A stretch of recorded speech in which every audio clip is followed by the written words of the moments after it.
Namaste, all of you.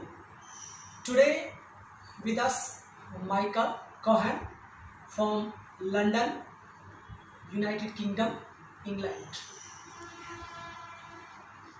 He is coming in India second time, and first time he come here before 4 years ago, 2018.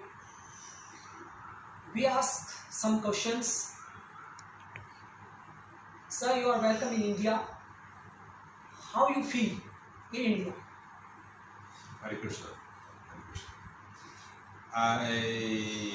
I feel very welcomed, as always. Actually, I've been to India. This is my fourth time to India.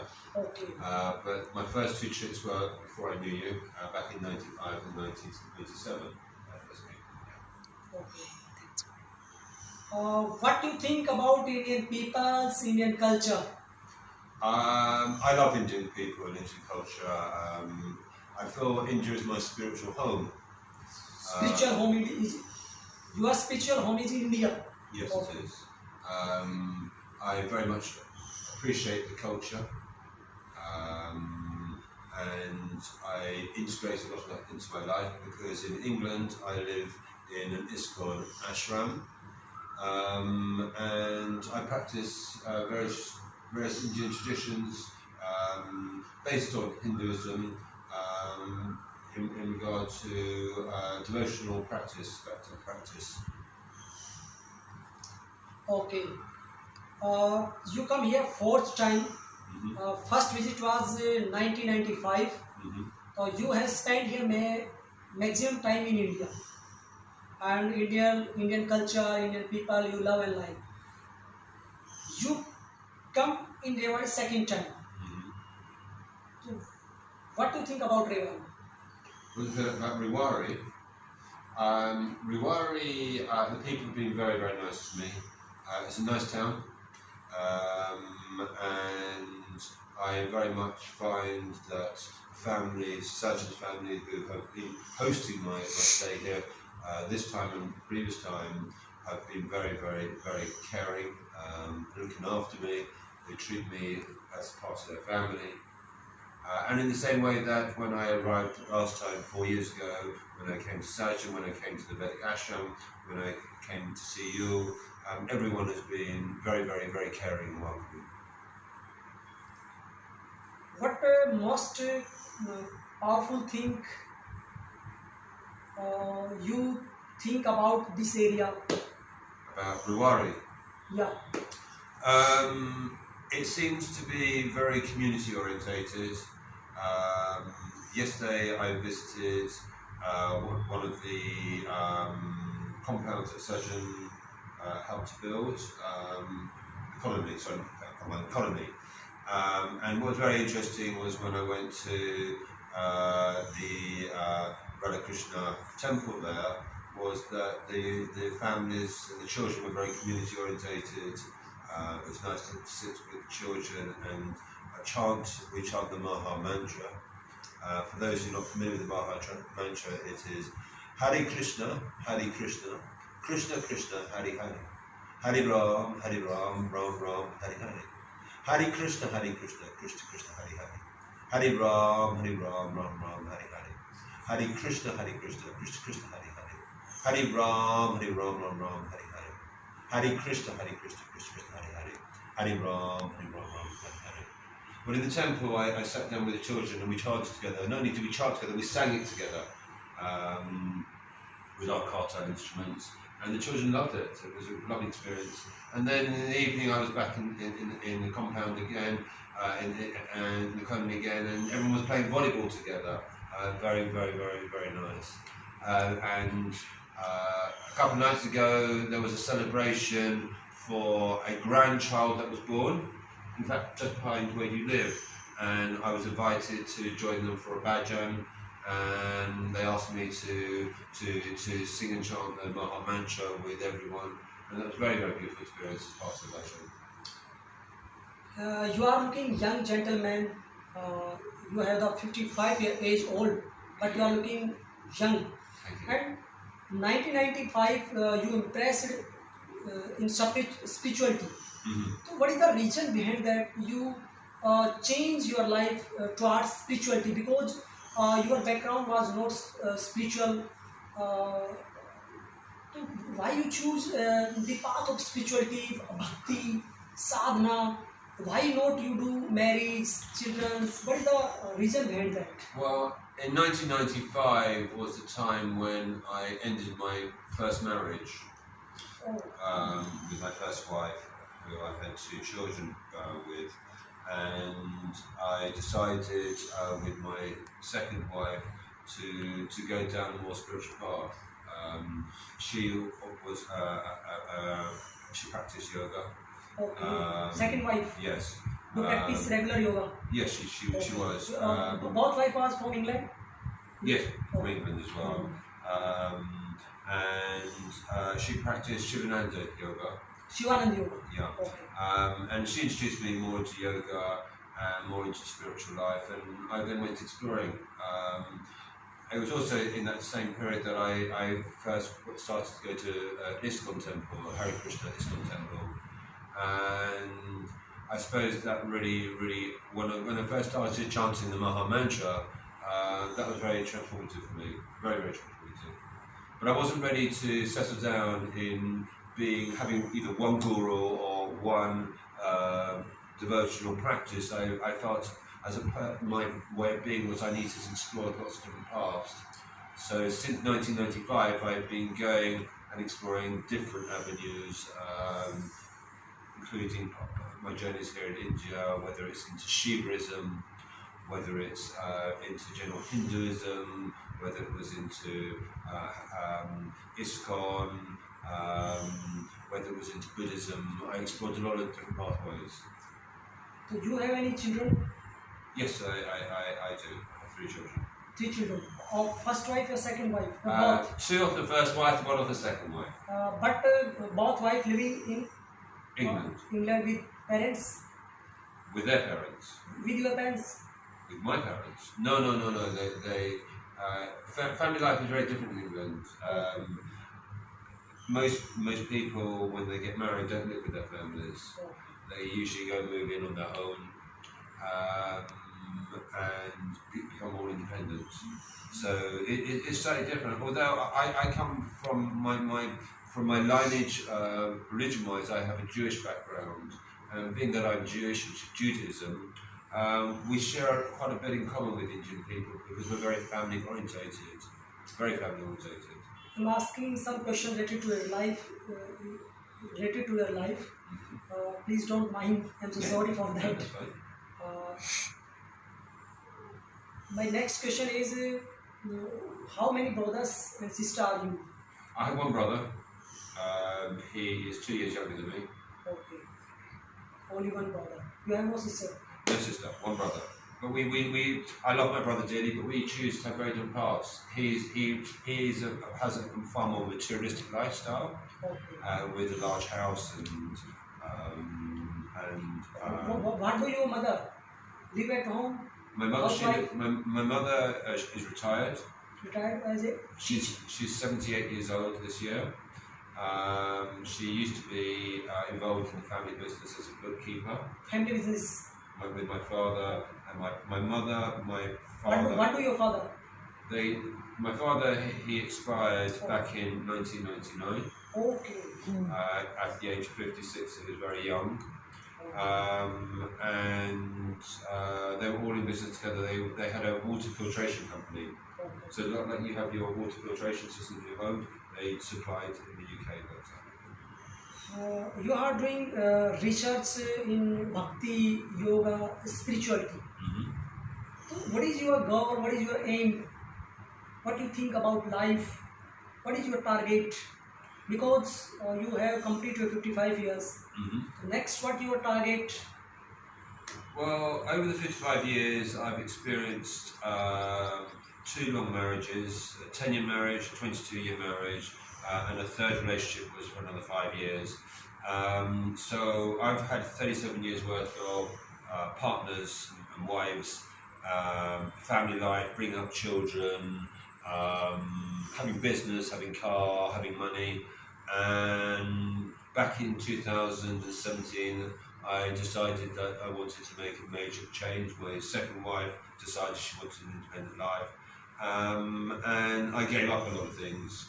I started to renounce a lot of things. I literally, the day she said that she wanted an independent life, I packed my rucksack.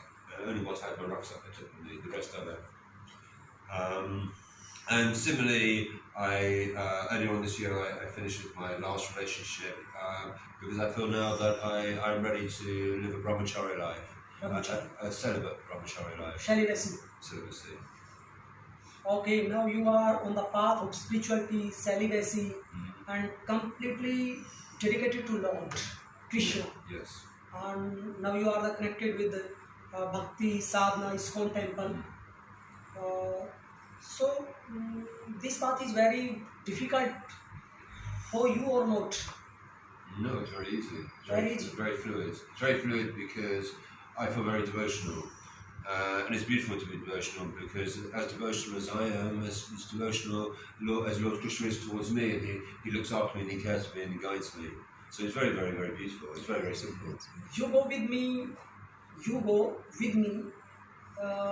here and there as like villages, rural areas of India, schools, colleges, universities, many institutions you have visited with me. Yes. What is the conclusion of these? I mean, we went to a school a couple of days ago together and had the opportunity to go around the classrooms to meet the children, and afterwards I was invited, as you know, to spend some time with the children in the assembly hall. I think there was 250 children. So I decided what would be the best way to engage with the children, because I could talk to them, but really talking to them is just words. And sometimes it's good to give them another experience. So what I chose to do was to chant with them with instruments. So they were singing the Maha Mantra. It's slightly different. So we use our cartels, and it's more singing. So, Hare Krishna, Krishna Krishna, Hare Hare.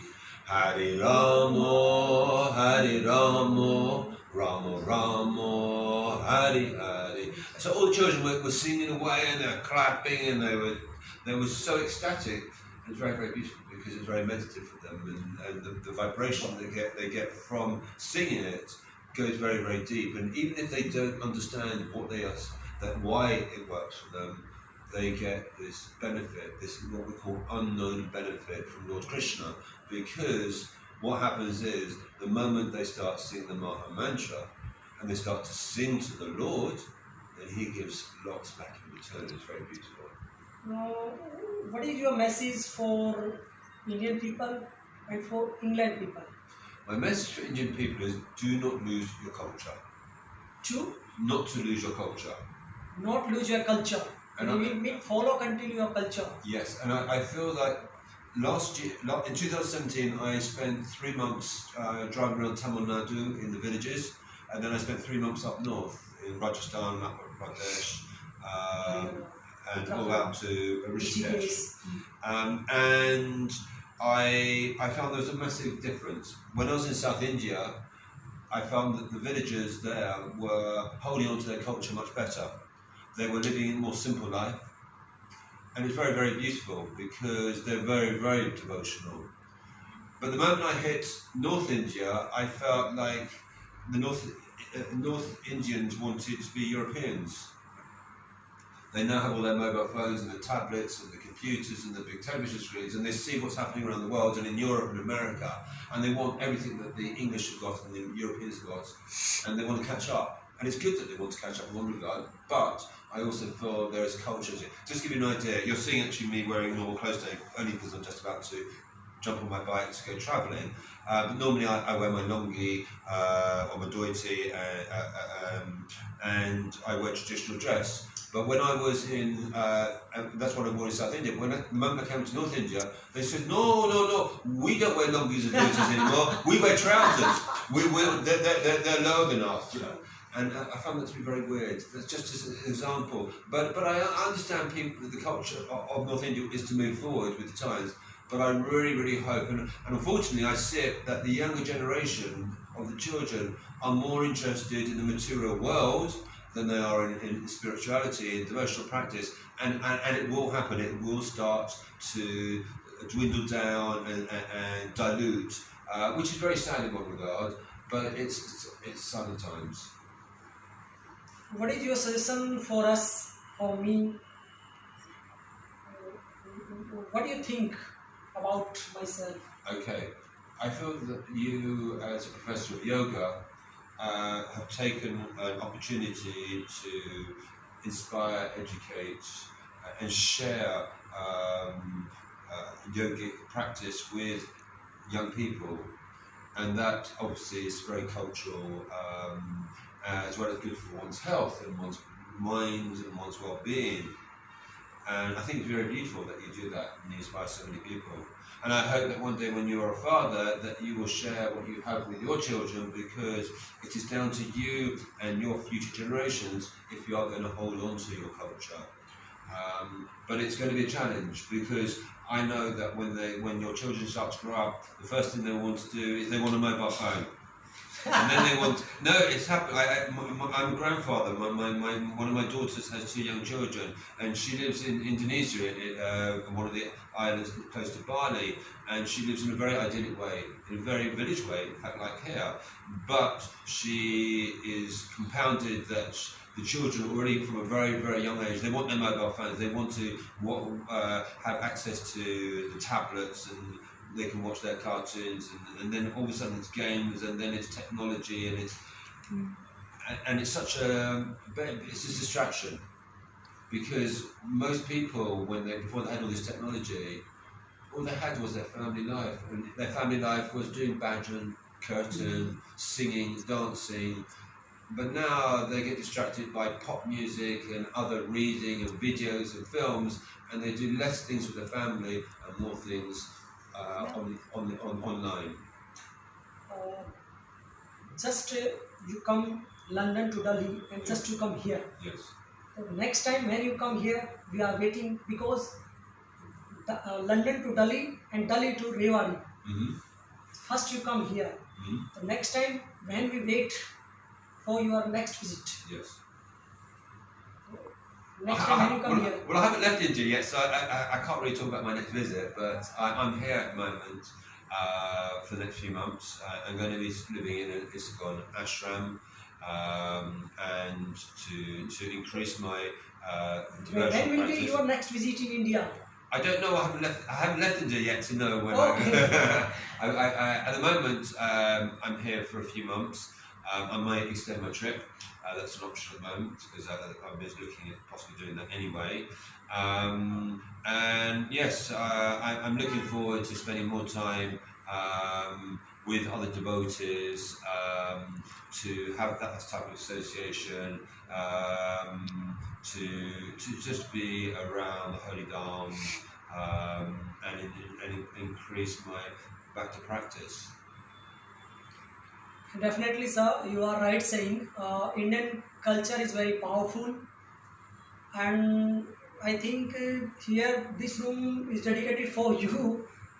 Third time waiting for you this room, and you lay down and practice yoga and sadhana in a carpet always. Yeah, when I for the last 5 years I've been living in very simply. This is actually very, very smart in comparison to what I normally live in.